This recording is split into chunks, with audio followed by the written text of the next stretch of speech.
isa ito sa pinakapamosong ornamental fish sa buong mundo dahil sa natatanging ganda ng sari-sari nitong kulay at sa kakayahan nitong lumaki hanggang 36 na pulgada. Maraming hobbyist lokong-loko sa mga ito, mga koi fish.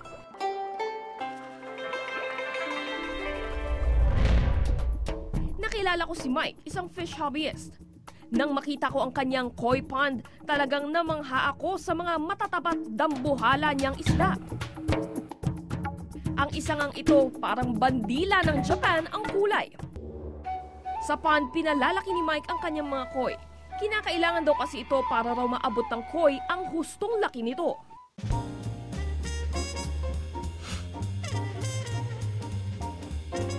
Dahil sa pagkahumaling niya sa mga koi, nakilala niya ang mga kapwa niya fish hobbyists at binansagan silang koi boys. Pinakilala rin ako ng koi boys sa kaibigan nilang si Neil. Ang mga koi ni Neil ang magiging pambato nila sa sasalihan nilang koi show. Parang gano'n. Oh, ito laki! Sa laki at lakas ng mga koi ni Neil, kumbaga sa sabong, yamadong-yamado raw ang mga ito. Wow! Yan ang standard Japanese Measuring koi measuring. Ito yung ginagamit nila sa Japan. Sa mga shows. So if we measure this one, From- from head to tail, 76. Hi! Ang laki niya. Naman naman yung braso ko, liit compared sa kanya.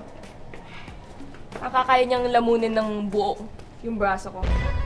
Ayon sa pinaniniwalaang feng shui ng mga Chino, isda ang isa sa mga pinakamaswerteng simbolo. The meaning of feng shui is the bubbles coming from the mouth of the fish. Just as long ang isda ay mayroong kaliskis, laki siya. Yung parang nagsalansang ka ng kwarta at yun ay idinikit mo somewhere. Prosperity o kasaganaan daw ang pangunahing dinadala ng water symbols tulad ng isda. At mas madali raw lalapit sa iyo ang swerteng dala nito kapag alam mo kung paano. Halimbawa, kung mag-aalaga ng koi, dapat daw merong kang 8 pulang koi at isang kulay itim. Ang itim na koi raw kasi ang hihigop sa lahat ng kamalasan sa paligid. Isa sa mga sikat na lucky fish ang koi o dragon carp.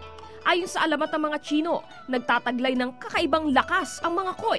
Dahil kaya ng koi na lumangoy kontra sa agos ng tubig, nagawa raw nitong makalangoy paakyat ng ilog sa bundok. At nang makarating sa tuktok, nagbago raw ito ng anyo at naging dragon, na isa pa sa mga pinakamaswerteng hayop sa Chinese culture. Kaya naman ganoon na lang kung ituring itong simbolo ng swerte. Si James naman, imbis na mag-alaga ng koi, pinatattoo niya ito sa kanyang katawan. Pagkaborda ng koi tattoo sa kanyang braso, agad-agad daw ngumiti ang kapalaran kay James at sa kanyang pamilya. Sa kapatid ko, before December pa lang yun, may tattoo na ako, kaso hindi pa ganun na naayos. After na retouch or na lalo na ayos yung design, bigla na lang nag-PM sa akin. Sabi sa akin, nakahanap na siyang trabaho. 3 weeks siya naghahanap or 4 weeks, ganun. Hindi siya makakita. Then bigla na lang sabi na may trabaho na ako. Pinost na niya kagad sa Facebook, pinalita sa amin lahat. Bakit niyo gustong padagdagan pa ng kulay itong tattoo niyo? Well, may nabasa nga ako sa isang libro na ang koi fish is nakaka-attract ng swerte, riches. Right? So, nitignan ko baka kasi mas makulay siya, mas lalo maka-attract ng swerte. Pagkatapos ng mahigit 2 oras, ayan, tapos na yung koi tattoo ni Kuya James. So, ang ganda, may para siyang lumalangoy na talaga sa tubig. Well, nakompleto yung kulay. Siguro naman makaka-attract lalo ng swerte sa buhay ko. Di ba sabi nga nung the odds always be in your favor. Gusto mo na hindi ka lang tatabla, susobra ka pa. Di lahat ng pwede mo idagdag na tingin mo hindi naman makakasama. So magdadasal ka. Dadagdagan mo pa ng mga simbolo, lahat ng pwede. Eh kung mahigpit ka namang nananampalataya at masipag ka, there's no harm in taking on some lucky charms. If it makes you feel lucky, it makes you work harder, well then go for it.